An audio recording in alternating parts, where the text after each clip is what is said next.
آغاز یک حرکت است برای ادامه مسیری طولانی و چهره دیگر از زندگی. سلامی دوباره به زندگی دو تن برای یگانگی، برای یکی بودن، ذوب دو قلب در کوره آتشفشان عشق، برای دوستی، مهربانی و یگانه بودن، برای رفتن.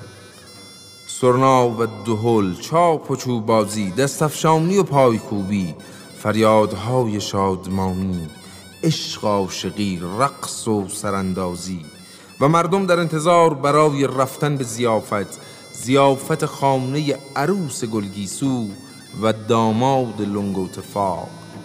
و گل آقا می نوازد به میمنت این حرکت که آغازش عشق است و انجامش نیز عشق.